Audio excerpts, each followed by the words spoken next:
Meu nome é Edivaldo, tenho 9 anos. Eles me trouxeram pra cá porque meu pai bebia e pegava de pau, me batia. Meu nome é Carol, tenho 7 anos. Eu vim morar aqui porque eu tava morando com a minha tia e antes de vir aqui pra cá, a minha tia pegou pelos cabelos e eu bati com a cabeça na parede.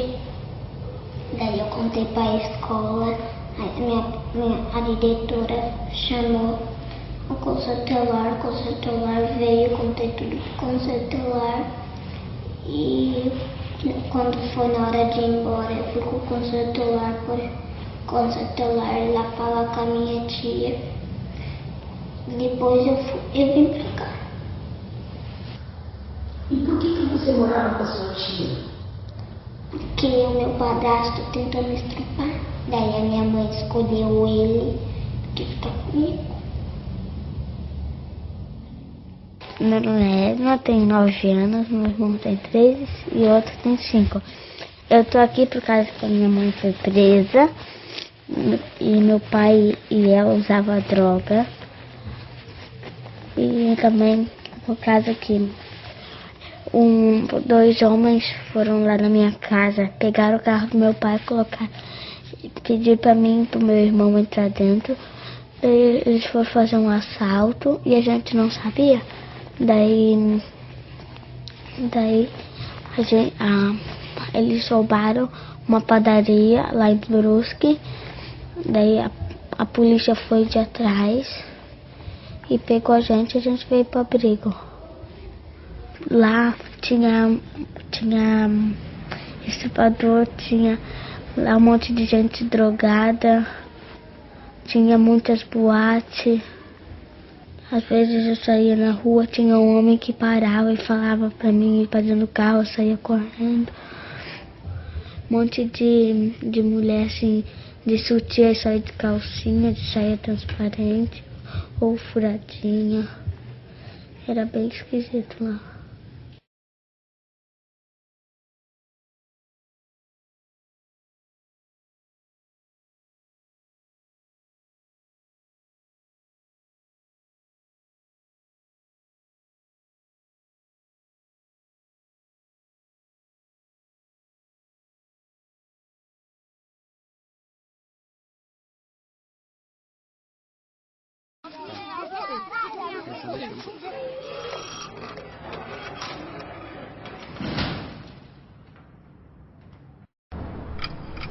Meu nome é Isabel, tenho 9 anos. Essa é minha irmã Camila e ela tem 7 anos. De que você sente saudade? Do meu irmãozinho que tá morando na outra casa e do que morreu. Ele caiu na vala, né? Ele primeiro foi assim, ó. Ele tava comendo, daí ele foi brincar lá atrás de casa, lá fora. Daí ele tinha uma tábua lá, ele abriu o portãozinho e escorregou na vala e caiu. Daí aquela água suja, a minha prima pulou lá, pegou ele e fez respiração boca a boca, mas daí não deu nada. O helicóptero foi lá, buscou ele e levaram ele. Daí ficou uns 3 dias dentro do caixão lá em casa, lá no ranchinho que tinha lá, pra gente ficar vendo ele lá por enquanto. Daí depois levaram ele, daí enterraram ele, a gente começou a ficar triste. Daí a minha avó começou a ficar doente, que a gente ficava com ela, né? Daí a gente veio pra cá. Ainda bem que a gente fica aqui até os 18 anos, mas daí eu queria ser adotada. Ou então com a mãe, se a mãe tiver condição de me pegar, ou ir embora com a madrinha. Se eles ficarem aqui, eu ia adotada. E daí eu peço pra minha madrinha ajudar a arrumar uma madrinha pra eles serem adotados também. Ou então vir visitar por enquanto eles, trazer umas coisas que eles precisam. Essas coisas assim, calçado, entendeu? Essas coisas que eles precisar. Daí que nem assim, se uma pessoa vai ali que quer adotar uma pessoa, daí ela se interessa numa criança e quer adotar ela, e se ela tem irmão, tem que adotar os outros irmãos que tem junto, senão não tem possibilidade de se adotar, da criança se adotar. Eu ia ficar triste de se separar da minha irmã. Eu também. Também. Esse dia da noite eu tive um sonho que eu, o Ponta, o Maico lá ganhamos uma bicicleta. Faz tempo que eu não sonho. Que eu sonhei que a minha mãe foi lá e trouxe um montão de boneca pra eu. Tem vezes que eu também fico triste, né? Porque eu sinto saudade da mãe, que nem no final de semana, assim, de tarde, não tem nada pra assistir, não tem nada pra fazer, da gente, que nem eu sinto vontade de voltar pra casa e tá brincando com os amigos, que a gente ia andar numa matinha lá de bicicleta, ia jogar bola, ia brincar com os amigos, né? Tinha vezes que até a gente brincava de perna de pau que a gente apostava corrida assim pra brincar, né? E aqui não, que a gente tem que brincar com os daqui, não pode, que nem tipo assim, andar de bicicleta, mas assim no mato tem umas coisas que não pode fazer, que a gente podia fazer em casa. É mais assim, mais fechado. Quando eu crescer, eu quero ser médico. Quando eu crescer, eu quero ser o que o destino me mandar. Quantos anos tens? 10. Há quanto tempo tu moras aqui? 4 anos. E tu sabes por que tu moras aqui? Uhum. É que a minha mãe, ela saiu de noite, daí ela pegou uma faca lá da nossa cozinha e matou um velho, daí o dia seguinte, daí a polícia chegou lá e pegou.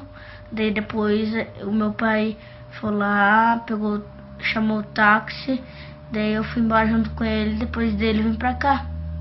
E o que tu fazes aqui no abrigo? Tu brincas? O que vocês estudam? Como é que é a tua vida aqui?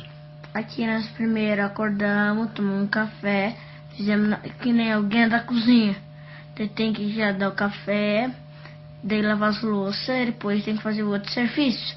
E quem vai ter que ir para a escola vai ter que ir para a escola, se arrumar e ir para a escola, esperar os bebês ir na creche, daí eles vão. Daí eles chegam, nós se arrumamos, almoçamos e vamos. O que vocês conversam aqui, assim, de noite, depois quando vem dormida e tal? O que vocês ficam conversando, tu e o Bruce? Nós só lemos gibi e nós desejamos e vamos dormir, não conversamos nada de noite. Vocês rezam? E reza pra quê, assim? Jesus. Até que nem eu tenho meu tio morto, eu rezo pra ele. E tu pedes alguma coisa pra Jesus? Todo dia a mesma coisa. O que é? Voltar pra minha família. Tu acha que ele vai te ajudar? Tomara que sim.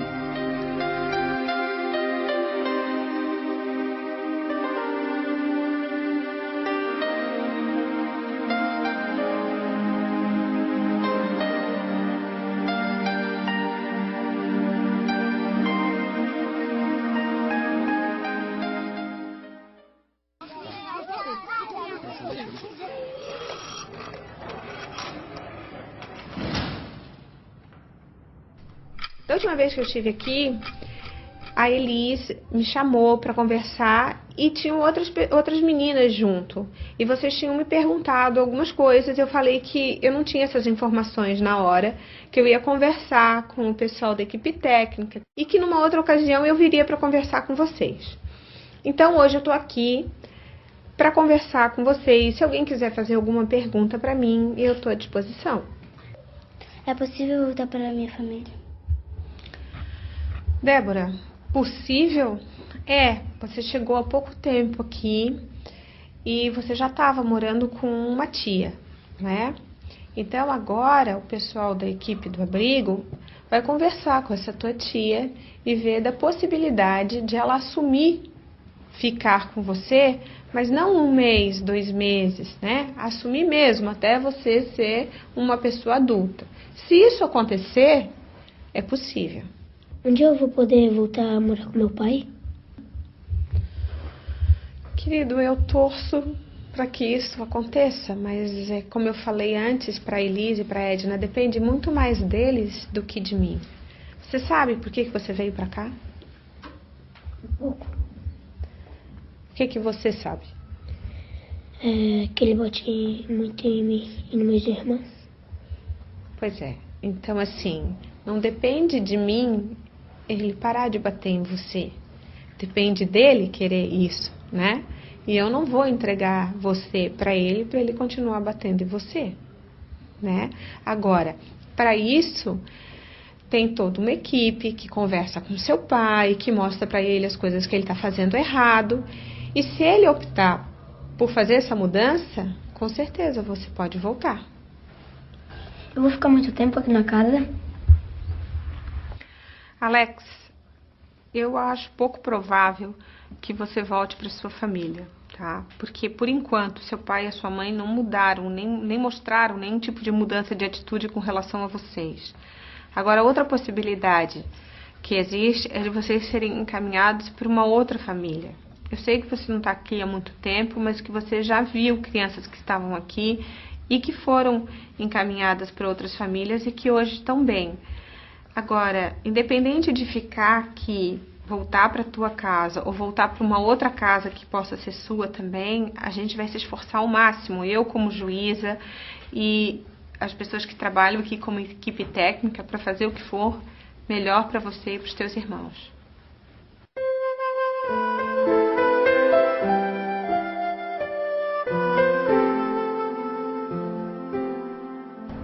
Meu nome é Simone, tenho 17 anos, estou no abrigo há 3 meses. Minha mãe faleceu e meu pai nos abandonou justamente por causa da minha madrasta, que agora ele vive com ela. E ele abandonou há 5 meses, com eu e meus irmãos passando fome. Aí eu saí de casa, meu pai ameaçou que ele ia me matar e eu saí de casa. Aí depois disso ele começou a abandonar meus irmãos na casa de parentes. Aí foi que denunciaram que eu tinha fugido de casa. Aí o conselho me chamou, eu fui lá e eu contei como que meu pai era, como ele tratava nós antes da minha mãe falecer, quando ele abandonava nós, deixava a mãe passando fome com nós. E aí no caso eles me retiraram porque eu não tinha família. No começo é meio esquisito, tudo novo, diferente, tu se sente meio rejeitado, meio revoltado. Estranho, pessoas diferentes entrando na sua casa direto de noite.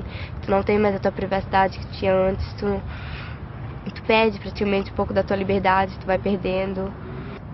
Para os meus irmãos, como eu sei que é difícil ser adotada, mas para os meus irmãos assim, eu acho que é melhor uma família adotiva, que nem quando eu estava na casa dos meus parentes, eles eram muito maltratados. Não de forma assim, falta de amor mesmo, carência, porque eles têm filho, o filho é tratado diferente deles. Assim que se fosse para uma família adotiva, não só eles como qualquer criança, que vai ser para uma família que quer e vai amar eles de verdade. Então eles vão crescer com o amor de uma família. Acho que quando a gente está lá, a gente sente que as crianças são bem revoltadas, elas parecem que não têm amor próprio. Pelo fato de ser abandonada pelo pai ou pela mãe, já é uma dor muito grande para elas saber que o pai e a mãe estão ali fora e eles estão lá dentro. No começo eles não entendem por quê. Eles só, na cabeça deles, eu acho que eles entendem assim, pô, meu pai não me quis, nem minha mãe, quem vai me querer agora? Eu acho que assim, a cabeça da criança, eu acho que funciona dessa. Conforme elas vão crescendo, elas vão se tornando mais mágoa. A gente sempre está conversando com eles, né, perguntando por que eles foram lá, explicando o que o pai deles, por que eles foram parar lá, né? Porque as menininhas geralmente elas ficam chorando, saudade do pai, da mãe. Aí por que elas estão lá no abrigo? Por que a mãe delas estão longe de lá? Assim, meu pai, ele, desde pequenininha, eu cresci vendo meu pai sair de casa. Ele sumia 2, 3 meses de casa e deixava a minha mãe sempre passando necessidades com nós. Aí a minha mãe tinha que batalhar, pedindo sacolão, pedir ajuda de vizinhos, de parentes para criar nós. Praticamente isso foi a vida inteira. Até o dia que ele decidiu ir para Florianópolis. Então a mãe não queria ir, a minha mãe. Só que meu pai, ele falou que ele ia matar todos os meus irmãos. Ele disse que ia dar veneno para todos nós. Aí a minha mãe, para fazer a vontade dele, a minha mãe foi. Então aí com isso decorreu que ela entrou em depressão profunda. Só que ela não se tratava porque ela não queria demonstrar para ninguém que ela estava ali precisando de alguém. Ela queria ser forte e mostrar para todo mundo que ela ia conseguir de novo. E aí ela começou a sentir dores fortes na perna. E a gente ia em médico aqui de Gaspar, hospital e nada. Ninguém sabia o que era, todo mundo achava que era reumatismo, outra doença, ninguém sabia o que era. Aí até que um dia ela num sábado de manhã ela pegou uma gripe. Aí o médico veio e disse, talvez a suspeita era de câncer, talvez. Mas ela estava internada há 2 meses ali. Aí só que aí a gente não podia, ninguém quis contar pra ela. Aí ninguém contou pra ela. Eu acho que foi a pior parte. Tu vê uma pessoa morrendo na cama do hospital e tu nunca fazer nada. Tua mãe. Às vezes eu fico pensando, né? A minha mãe teve coragem de ficar 16 anos com a gente, cuidando de nós. Eu fiquei 5 meses com meus irmãos e eu não consegui mais. Não consegui criar eles pra ela. E aí eles, minha família, meu pai, eles me julgam por isso. Eles falam que a culpa é minha deles estar lá. Às vezes eu fico pensando, e às vezes parece que é verdade, porque o dia que eu vi eles lá na casa, que eles chegaram lá, eu vi a minha irmã chorando, tudo eles chorando. Aí eles só sabem jogar pedra, eles não sabem chegar e ver realmente o que aconteceu. 5 meses eu fiquei com meus irmãos, mas 5 meses ninguém foi lá, bateu na porta e perguntou o que estava acontecendo realmente. Só que diz que a minha mãe estava doente, e no velório dela mesmo, eles falaram que eu era mais velha e eu era responsável por eles. 3 meses eu fiquei com isso na cabeça. Todo mundo olhava, tu é mais velha agora, tu é mais grande da casa, os irmãos são teus, tu tem que cuidar deles. Isso não era só responsabilidade minha. Eu tenho um irmão mais velho, mas isso caiu sobre mim porque eu morava na casa do meu pai. Aí conforme meu pai foi saindo de casa, talvez a gente não aceitou bem essa dele achar outra mulher, porque a minha mãe estava 1 semana enterrada, ele veio com essa história que tinha mulher nova, não sei o que. Ele tentou, de uma certa forma, trazer outra mãe para dentro de casa. Só que isso eu acho que não é fácil, nem para mim, nem para meus outros irmãos, isso foi. E a gente não começou a aceitar. E com isso ele começou a deixar nós ir com ela. Aí ele indo com ela, aí ele começando a ir com ela, ele achou que nós não precisávamos de mais de nada. Ele achou que para nós estava tudo bem, né, vivendo de vento. E a nossa vida começou, eu e a minha irmã de 10 anos, na época ela tinha, começamos a se virar, uma cuida dos irmãos de manhã, outra cuida tarde, às noites a gente ficou junto, pra nós ter como manter todo mundo organizado.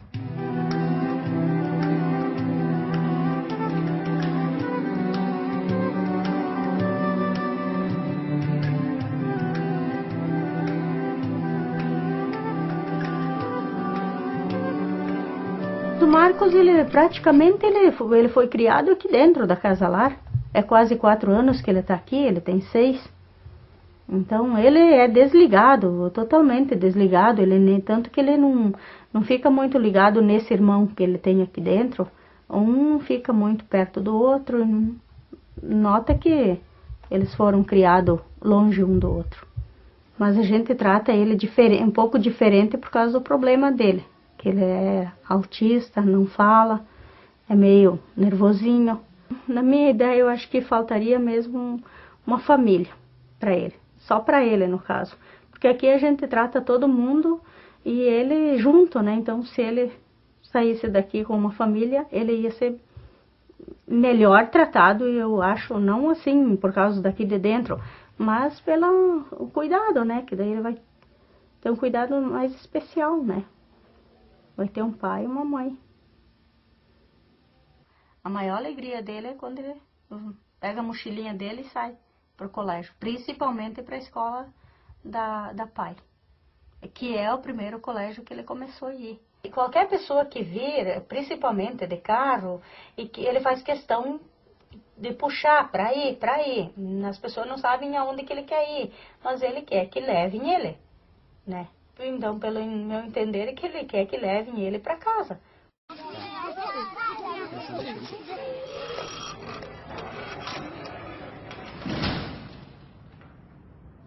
Eu tenho 17 anos, eu cheguei aqui com 4 anos para 5. Eu cheguei um dia antes do meu aniversário. Daí no dia seguinte a minha mãe veio aqui com um bolinho. Daí eles fizeram uma festinha pequenininha lá no refeitório. Daí cantaram parabéns pra mim, foi isso. O meu pai, ele não tinha vírus HIV, daí ele acabou pegando e passando pra minha mãe. Daí quando a minha mãe descobriu, ela não queria mais saber de viver, daí ela pegou, não fez o tratamento, daí começou a usar drogas, essas coisas. E daí ela foi ficando doente, Daí uma amiga dela pegou e viu essa situação toda e achou melhor me trazer para cá. Só que daí ela não queria trazer meu irmão junto porque meu irmão era muito pequenininho. Daí ela me trouxe para cá e deixou meu irmão lá. Daí depois de um tempo, meu irmão veio, também com 4 anos, meu irmão veio para cá. Daí eu fiquei aqui, né, até agora. Nasci normal, sem nada. Daí depois eu peguei na amamentação, porque minha mãe só foi pegar depois que eu já tinha nascido. Daí, só que eu era muito gulosa, eu gostava de mamar, né, mamei até os 3 anos. Daí acabei pegando na amamentação. Agora o meu irmão mais novo já não, já pegou quando eu tava na barriga mesmo, né, da minha mãe. Meu pai já faleceu, minha mãe já faleceu. O meu irmão, que veio pra cá depois de mim, faleceu faz pouco tempo. E a minha avó, tipo, fiquei lá na casa dela, só que ela também não tem muitas condições porque ela é muito doente, sempre internada. É isso. Muitas pessoas acham que as pessoas que moram aqui têm o vírus HIV. Elas não entendem muito bem como é que pega isso. Às vezes ela pensa só em tocar, sei lá, vai pegar, sabe? Mas não é bem assim. Sei lá, eu acho que tem muita gente que é preconceituosa. Tem gente que não é, né? Eu tenho um amigo meu que descobriu que eu morava aqui, tudo bem, ele é alto amigo meu ainda, continua sendo amigo. A gente sai junto, tudo. Mas tem gente que não pensa da mesma forma do que ele, né? A partir que a gente tem, sei lá, uns 7 anos, é muito difícil a gente ser adotado. Quando a gente é pequenininho, tudo é bonitinho, tudo é fofinho, eles querem levar, né? Agora, depois que a gente cresce, é difícil, porque a gente é grande, a gente já entende, né? Agora, quando uma criança é pequena, não, eles já se acostumam. Fala pra chamar de mãe e pai, eles vão lá e chamam. A gente já não consegue pegar isso com mais facilidade, né? Daí, ainda mais as pessoas que têm o vírus HIV. É mais difícil ainda, porque, imagina, vai ter que fazer todo o tratamento, ir levar no hospital todo mês pra tomar os remédios, acordar cedo pra tomar o remédio. É difícil. Eu tô no 3º ano já do ensino médio e eu tô querendo prestar vestibular pra educação física, né? Ver se eu passo pra ver se eu consigo alguma coisa melhor, sei lá. Ser alguém na vida, como todo mundo diz, né?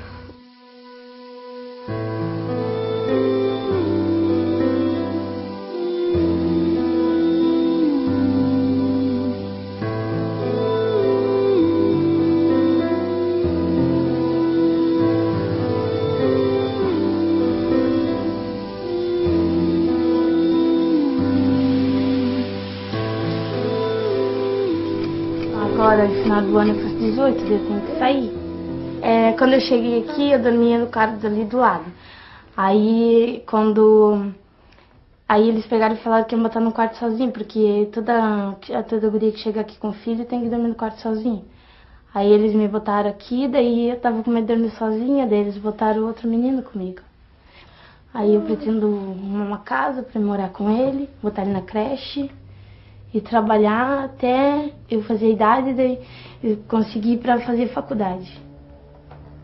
Porque eu escolhi vir pra cá, né, por causa que quando a minha mãe foi embora, eu fiquei numa casa sozinha, aí eles foram cobrar aluguel, não tinha como pagar. Aí eu fui atrás do conselho, aí eles me trouxeram. Eles me levaram pro outro lar, aí eu fiquei 2 meses lá, aí esperei abrir a vaga, daí eles me trouxeram pra cá. Que se eu ficasse lá, eu ia ter o mesmo futuro que a minha mãe teve. O mesmo futuro, sei lá, o que minha mãe trabalhou, que ela trabalha, não por mim, né, mas ela ia me levar pelo mesmo caminho dela. Uma coisa que eu não ia querer, que meu filho visse, né. Trabalha em boate, ela é prostituta. Daí, muitas vezes ela fazia isso em casa. E eu via. Era ruim, né? Porque, sei lá, meus amigos pensavam, a Zana vai pelo mesmo caminho. E era uma coisa que eu não queria que meu filho visse.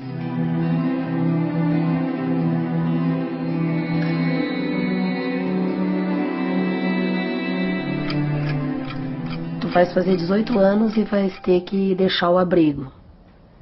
Como é que tu vês o teu futuro daqui pra frente?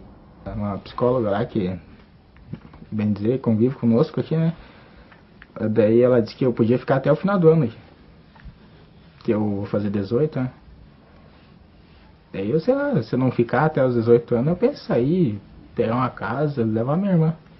Meu desejo é sair daqui, formar a nossa família, construir a nossa casa, ter o nosso carro para poder sair, dar um passeio, levar, seguir a vida em diante. A mãe eu fui visitar uma vez só, durante todo esse tempo que eu saí de lá. A minha irmã eu vou uma vez por semana, uma vez no final de semana. Daí, sei lá, eu do trabalho para casa, de novo para trabalho, daí tem que vir na escola, amanhã tem que levantar cedo para trabalhar de novo, sei lá. Isso aí é uma rotina que vai ter sempre. Esses anos todos que tu ficaste em abrigo, tu convivesse com outros meninos que foram adotados. Como é que era isso, assim, quando tu vias os outros garotos indo? Geralmente chegava um casal, eles preferem crianças pequenas, né, que vão se adaptar achando que são os pais verdadeiros. Mas sabendo que um certo tempo eles vão ter que contar, né?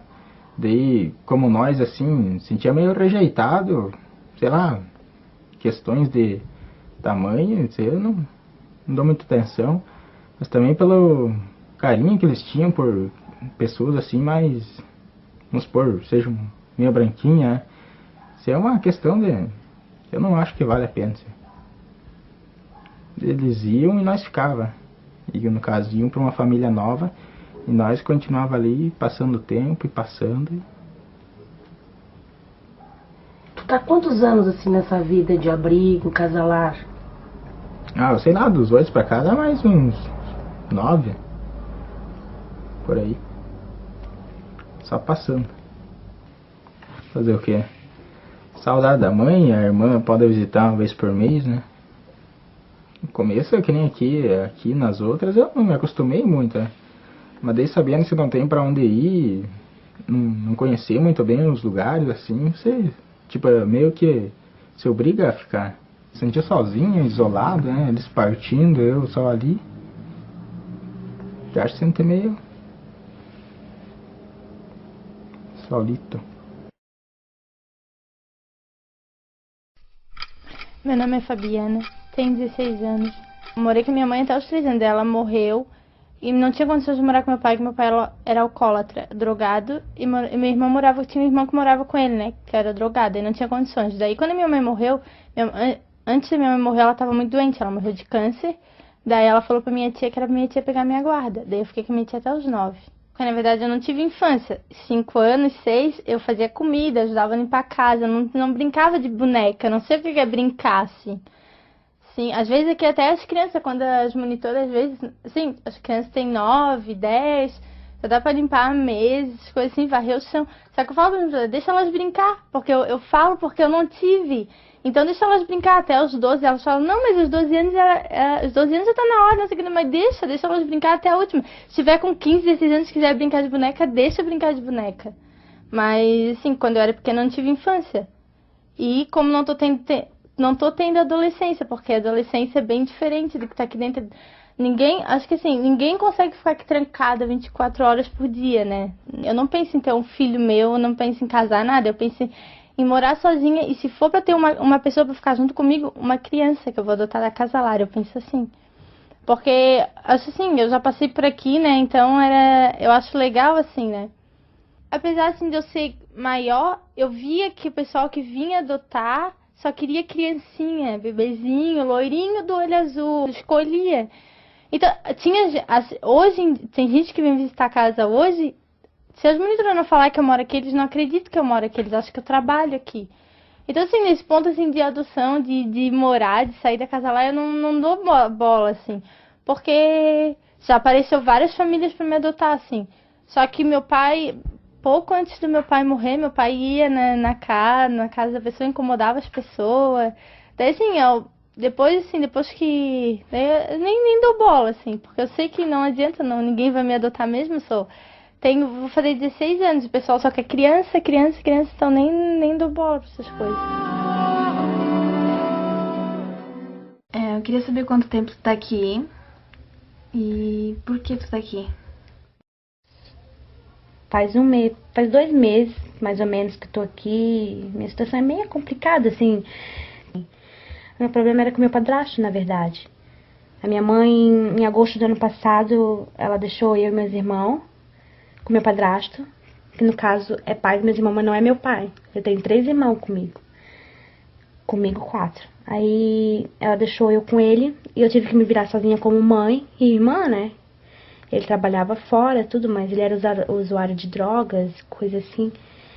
Aí eu tive que cuidar dos meus irmãos até quando ele me bateu. Esse ano, janeiro, março ele me bateu.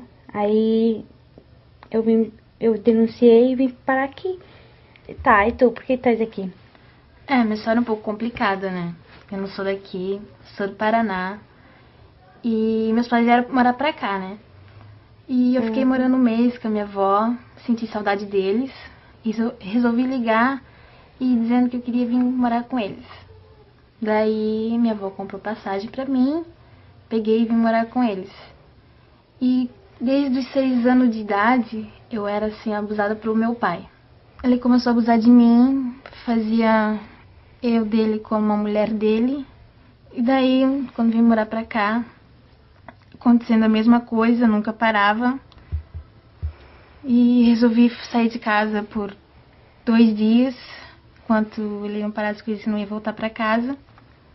Daí, entre 3 ou 4 dias, a minha mãe foi atrás de mim. Não conseguia encontrar lugar nenhum, levou a polícia, tudo. Daí até que um dia alguém resolveu falar onde que eu tava, né? Minha mãe foi até lá com a polícia. E onde é que tu tava esse tempo que tu ficou fora? Eu tava na casa de 2 colegas minhas, né? E daí a minha mãe ligou pra polícia, a polícia foi lá. E isso foi por causa do motivo. Daí, porque eu saí de casa, não tinha voltado entre 2 dias. Mas eu falei por que eu tinha saído de casa. Falei que não ia voltar, porque eu tava sendo abusada dele dos 6 anos aos 15 anos de idade. Nossa, todo esse tempo? Todo esse tempo. Por que não denunciasse antes? Porque ele me ameaçava a minha irmã de morte.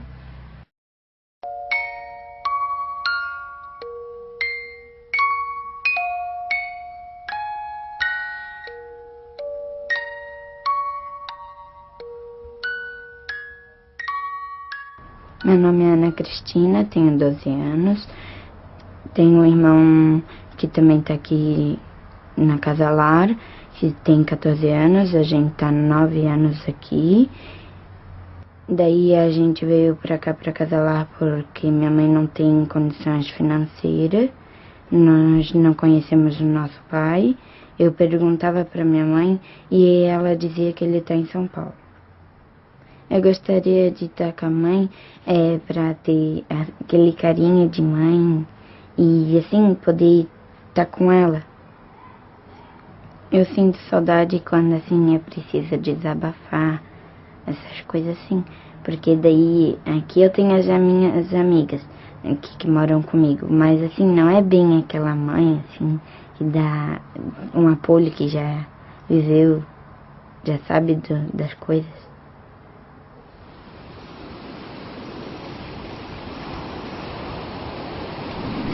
Meu nome é Tuane, eu tenho 12 anos, moro na Casa Lara há 2 anos e 7 meses. Tenho um irmão que está em outro abrigo, que tem 7 anos, e tenho uma irmã que foi adotada que tem 14 anos. Viver num abrigo tem um lado bom e um lado ruim. O lado bom é que o carinho que tu recebe, o apoio, e o lado ruim é que tu não sente a mesma coisa, assim, porque tu sente falta de uma mãe te dando aquela bronca, recebendo boletim te falando, ai filha, parabéns, tá cada vez melhor. A minha mãe não pode me visitar e o meu pai, assim, faz muitos anos que eu não vejo ele, assim, não sei por onde eles andam. Eu fugi porque eu não tinha... Foi no começo, assim, eu não estava bem habituada, eu queria, sabe, uma mãe. Daí, porque todos meus amigos têm, menos eu, daí um pouco eu me sentia diferente das pessoas. Casar, não. Ter uma filha, sim. Eu penso em adotar, assim, dar pra ela, tipo, tudo que eu não tive, assim, sabe? eu daria, né, uma mãe que eu não tive, uma família para ela, assim, uma vida melhor, assim, né, para ela. Coisa que eu não tive que ela teria, assim. Eu gostaria de morar na Itália, assim, eu acho um país muito legal, assim, pelo que eu vejo por fotos, por vídeos, eu acho um país bonito, também, assim, a origem de lá, né, acho muito legal, assim, a Itália. Eu já ouvi falar que lá o mar é diferente, mas lá eu vou ter uma família, assim.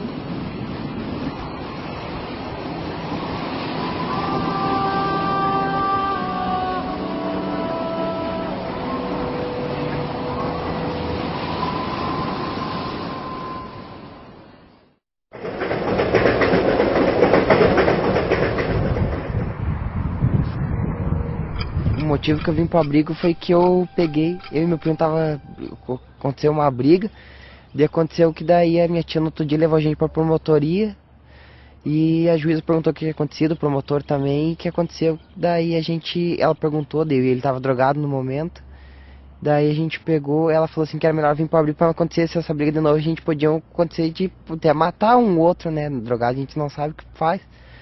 Antes de vir pro abrigo, o juiz me encaminhou pra Curitiba pra morar com a minha mãe. Daí lá em Curitiba eu peguei, não tava dando bola, tava nada, e continuei usando lá. Daí minha mãe pegou, tava muito tipo, aí foi culpa minha. Eu tava usando droga direto, daí eu peguei e fugi lá de Curitiba pra vir pra lá. Daí eu peguei conversando com meu primo, no mesmo dia que eu cheguei tipo 5 horas da manhã, 8 horas da manhã eu fui lá, liguei pro meu primo, daí eu combinei com meu primo na pracinha lá São Cristóvão pra gente conversar. Daí ele pegou e falou assim, você fica agora, passa o fim de semana lá na casa dos carinha lá que vende pra gente. E daí você vai, segunda-feira vai na promotoria e pede ajuda. Daí eu fui na promotoria e o juiz me encaminhou pro abrigo. Só que tipo assim, eu vim pro abrigo e falei assim, só tô lá agora, tá bom, né? Agora tem onde dormir, tomar banho, continuar usando. Daí continuei usando direto, daí trouxe a droga pra dentro do abrigo.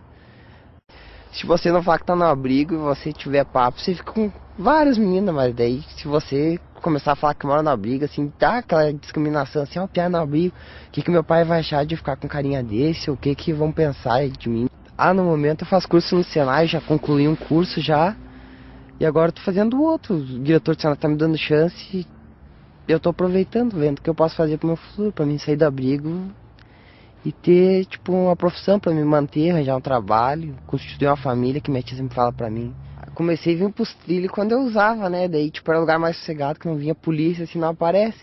Daí eu sentava, assim, fumava e ficava tranquilão, assim, ficava curtindo pra passar, ficar curtindo a viagem. Mas agora eu venho pros trilhos, assim, quando eu tô indeciso, tô pensando em alguma coisa, o que eu vou fazer, alguma coisa assim, eu tô meio triste, meio pra baixo. Eu venho pros trilhos e fico pensando, assim, é um lugar calmo, que não tem, assim, barulho, daí fico olhando as paisagens. Ou saio, dá uma volta. Mas que é o lugar que eu mais gosto de ficar, assim, eu gosto de vir caminhar, assim. É um lugar que você não vê ninguém, se você quer chorar, você chora, ninguém te vê, você sai caminhar, e é só você. Uma vez ainda até eu li um livro assim, O Trem da Vida. Tipo, tem várias paradas, né? Às vezes entra numa parada entre as pessoas que vão mudar a tua vida, e tem parada que entra pessoas que nem não vão significar nada pra você, assim. Vão entrar e não vão ser nem notadas, assim, vão descer. Parte do livro que eu não gostei é quando fala assim, quando a gente embarca nesse trem da vida, tem pessoas que nunca vão deixar de acompanhar a gente, né, que é o pai e a mãe. E daí em uma parada eles vão descer e vão deixar a gente órfãos do amor deles, né, só que tipo, o amor de pai e de mãe eu nunca tive, sempre foi de outras pessoas que eu recebi.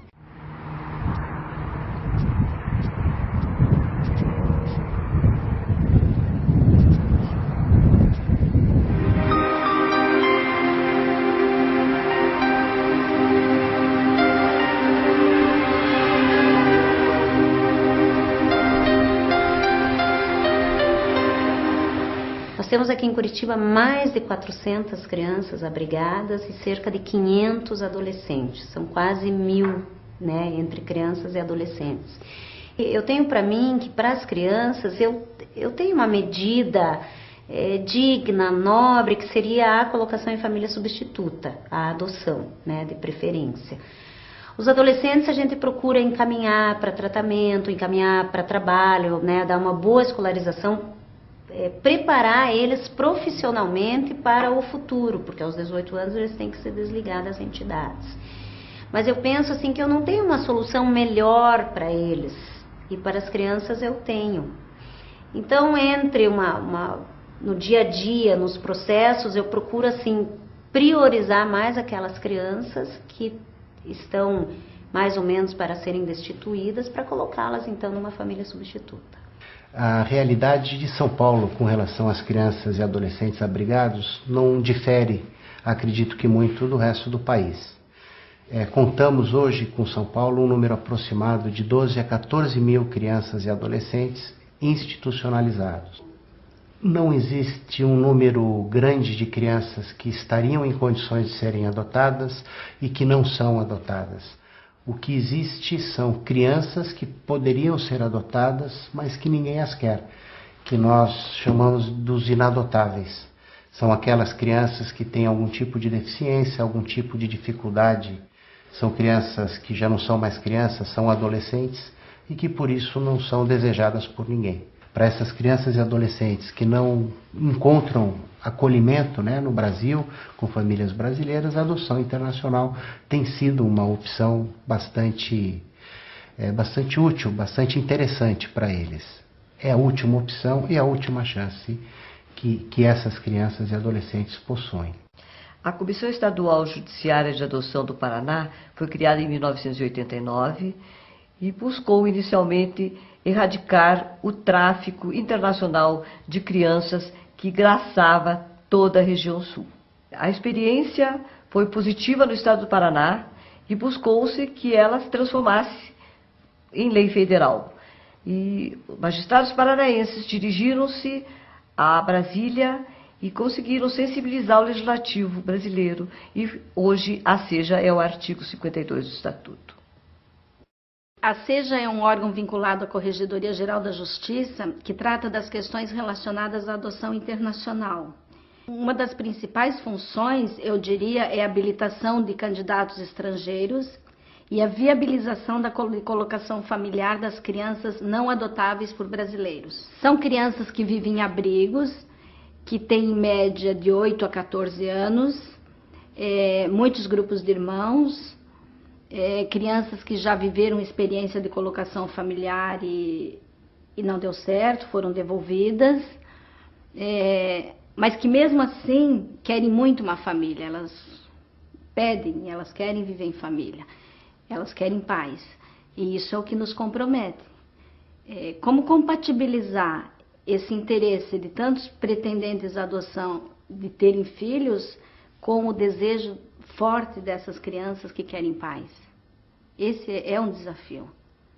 Além dessa diferença do perfil entre o que quer adotar e o que está disponível para adoção ser muito grande, ainda tem o fato de que, se a criança já está maior, se o juiz já sabe que tem essa dificuldade, ele também fica numa situação. Se ele destitui, a criança não tem família e vai ficar no abrigo. E por quanto tempo? Para o resto da vida? É muito complicado de se decidir dessa forma. Se essas crianças têm família, com as quais, metade dessas que têm família mantém vínculo, ou seja, a família visita, a família se faz presente, porque vive, O que impede de viver com essa família? Então, quando você pesquisa os motivos que levaram crianças e adolescentes a viver nos abrigos, nós encontramos que mais da metade, 58% de meninos e meninas abrigados estão lá por motivos relacionados à pobreza. Então, carência de recursos familiar, abandono, vivência de rua, exploração no trabalho e mendicância. Então, são esses motivos que são relacionados à pobreza que levam crianças e adolescentes a viverem sua infância e sua adolescência institucionalizado. Qual é a principal contribuição dessa pesquisa, realizada pelo IPEA, junto com o CONANDA, Ministério da Assistência Social? Eu diria que, em primeiro lugar, colocar em dados aquilo que os profissionais da área, pessoas que militam já sabiam, Nós não falamos nada novo, mas as pessoas sabiam dessa situação, mas você está dando a dimensão estatística de um problema que existe no país.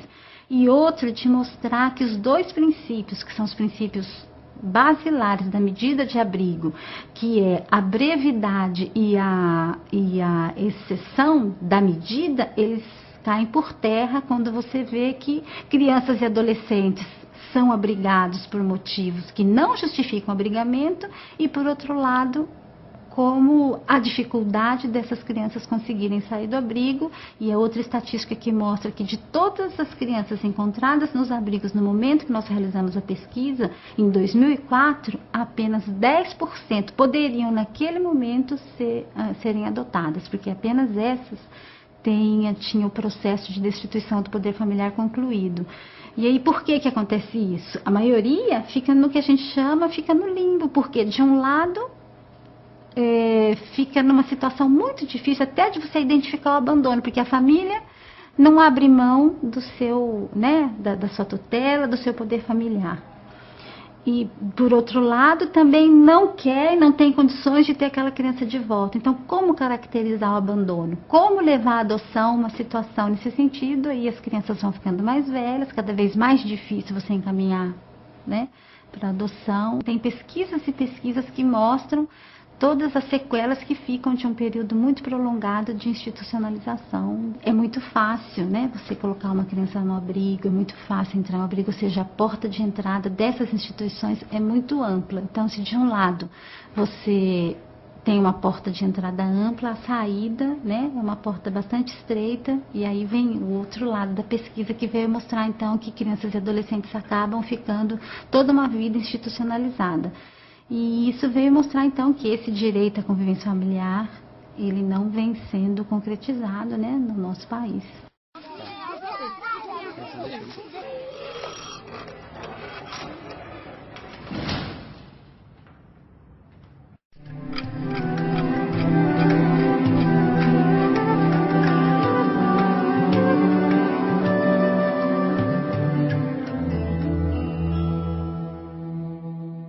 Quando ela tinha 5 anos ou 6, a mãe dela morreu, o pai dela mandou um filho pra cada casa. Daí a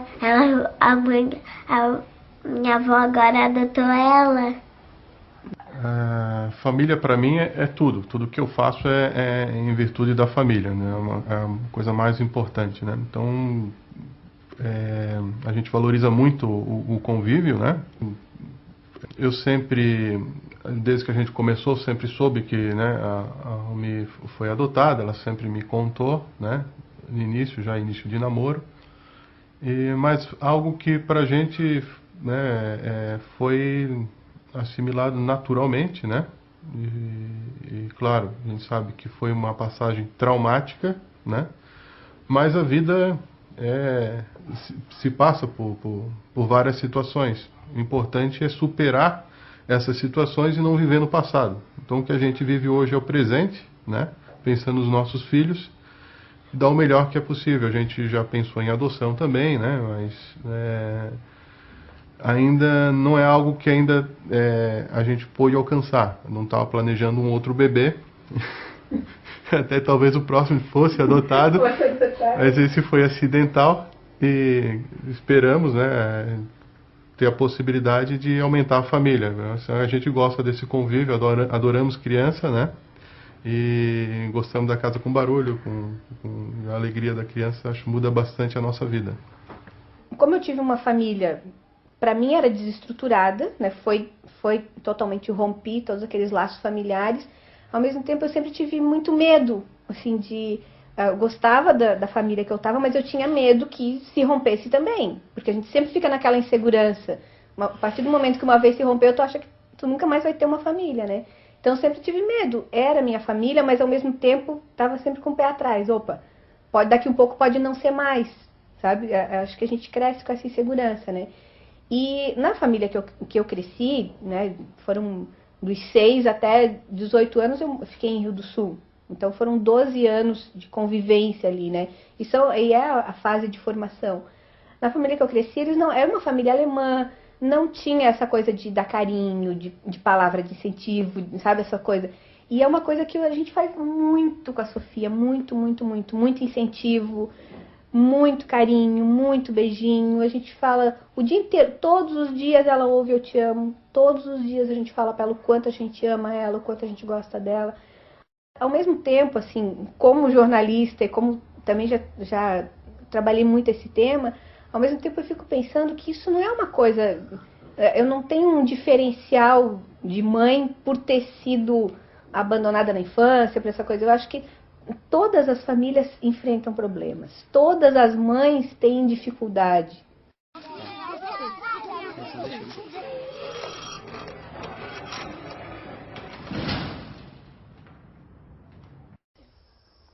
A gente precisava de uma família, né? Então... E, na verdade, assim, como a gente gosta muito de criança, a gente cria crianças adultas, grandes já, né? Para poder conversar, a gente não se sentir tão sozinho, né?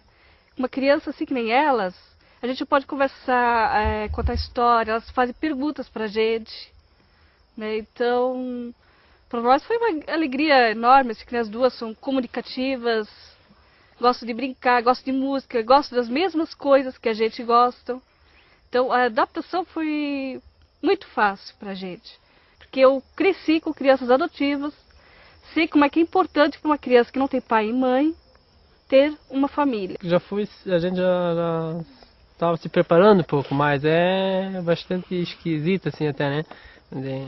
Pega a criança lá, no mesmo dia ela já começa a chamar pai, né? Quando a gente tem uma criancinha pequena, tu vai ensinando ela a falar o pai, né? Mas aqui não, foi direto já falando pai desde o primeiro dia já, né?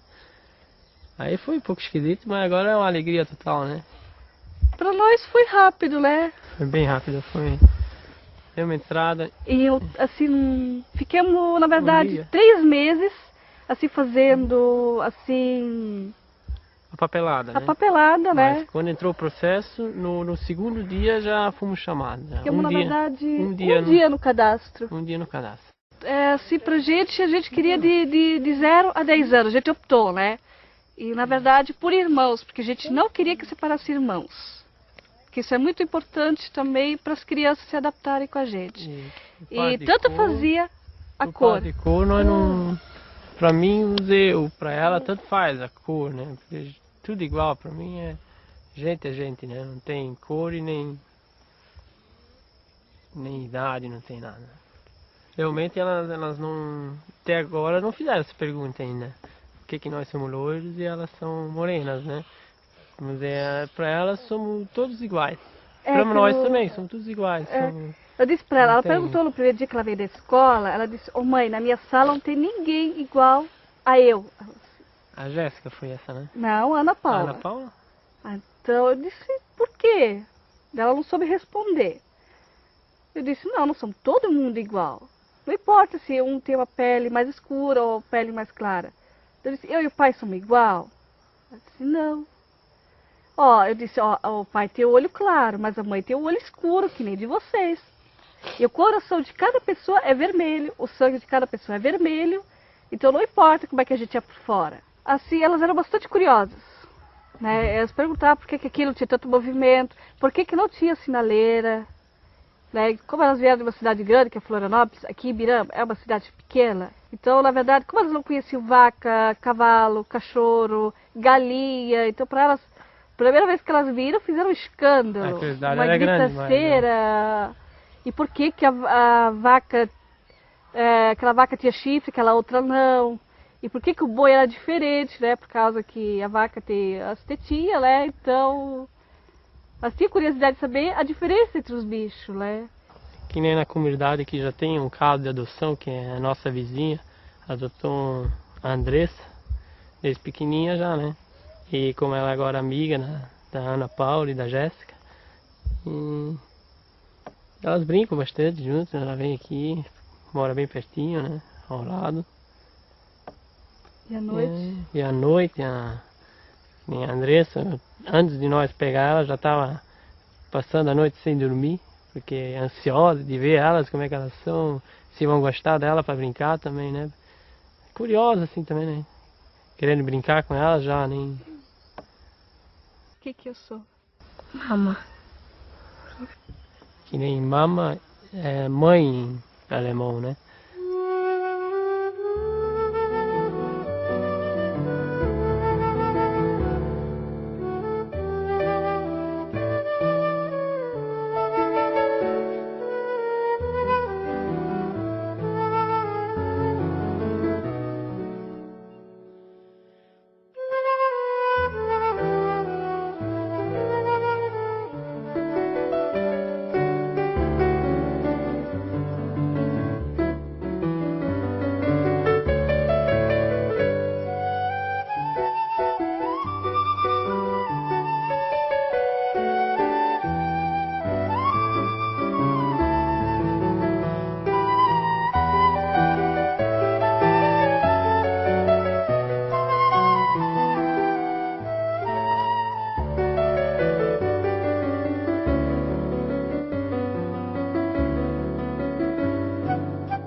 crescer, eu quero ser o que o destino me mandar.